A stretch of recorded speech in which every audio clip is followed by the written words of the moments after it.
action, y'all. We had technicals with the camera, but anyway.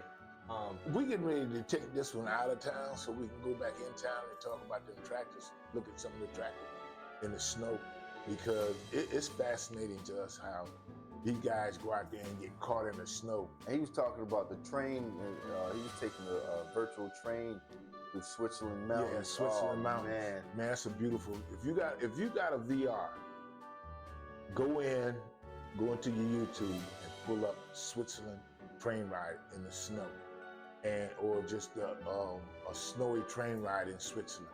But if you just put in Switzerland train ride, it'll come up. And look at that, man. But like I must tell you, when they go through a tunnel, they tell you how short the tunnel is. They'll say it's 100 meters or 500 meters. When they tell you that it's 600 meters, it's 600 meters. That means you're going to be in that tunnel for a minute or two, a lot more than a minute. You're going to be in there about 10 minutes. Yeah. And all you're going to be doing is just seeing darkness. Just boom. That's all you see. Man, I'm telling you, it's a good experience. It's a little freaky if you're not used to it. But I think if you do, like you said, if you do have the VR, check it out. Because it is very fun to see all the different things that you can get into with a VR. Like, seriously.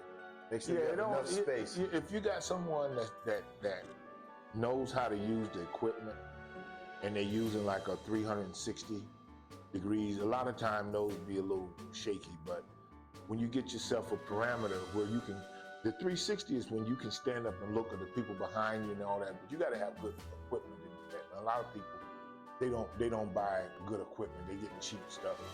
So most of those are kind of sucky, but the ones that I've seen that are good like that, oh man, they like crystal clear, man, just like what you got on the screen here. Nice. And you know, when you stand up and look behind you, everything is just as clear, but they got good equipment. It's rare when you find those though. Yeah, with that kind of quality. Yeah. Like, cause you can find a bunch of them that's okay. Yeah, they all fuzzy and yeah. Because they try to get more time so that the resolution sucks, you know, or they trying to get you to pay for something so they screw the resolution up. That's how I figure it. Well, yeah, they do that on a lot of places. Like, for instance, sometimes when they show you demos to movies, they'll make them a little, you know, they chop them up real good, you know, where they don't make a whole lot of sense, because they don't want you to take and video it and then talk about it and do a film on it. So they chop it up so that it won't be as consistent. Like when you're talking about stuff, it jumps around, but if you're like us, it don't matter. Like a trailer? Well, yeah. Well, yeah, that's what you do in a trailer. You only show the interesting parts. Like you show what's intriguing, what gets people thinking, what could be a funny potential part, plot twist, and then what possibly could be your ending. It's always good to throw those things in a preview because it keeps people, oh man. Like when I first saw a Red 1 trailer, I was like, oh man, what is this? But let me see, they opened it up, big red doors. Yeah. I said, oh man, he was lifting weights. Yeah. And then this little dude get up. I said, oh, you lying. Yeah. You lying. It ain't him. And then who else? Dwayne. I said, man. And then somebody, let's go heavy. I said, let's go heavy. I said, hey, man. And then he gets strapped into a Santa suit.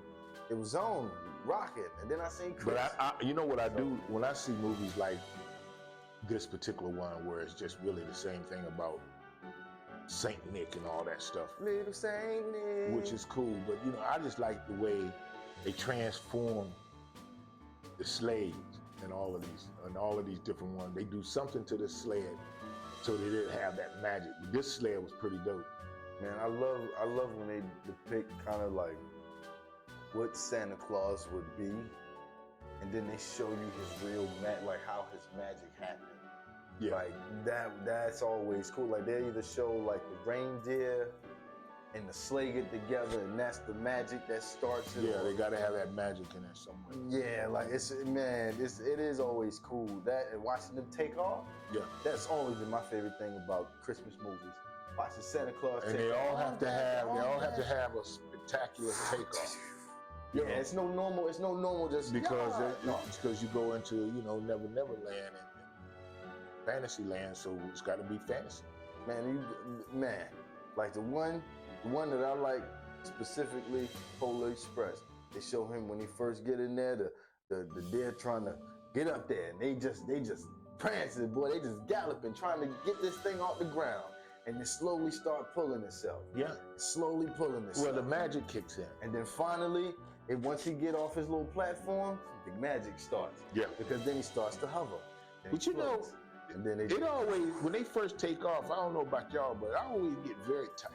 I'd be scared. I couldn't even break wind. Think about this. It's a sleigh. Most times when they show you the sleigh, it don't have seatbelts. Yeah, they don't.